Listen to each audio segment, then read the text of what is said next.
স্বতঃস্ফূর্ত ভাবে খালি তৃণমূল কংগ্রেসের কর্মী সমর্থক নয়, ছাদে, বারান্দায়, দোকানের বাইরে, রাস্তায় দুধারে মানুষ ভিড় করে আমাকে আশীর্বাদ করেছে।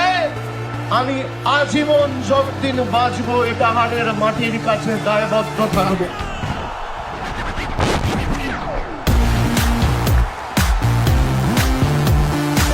তৃণমূল কংগ্রেসের ক্ষমতা কি, ইটাহার তো ট্রেলারটা দেখালো, আগামী দিন পুরো সিনেমাটা দেখাতে হবে।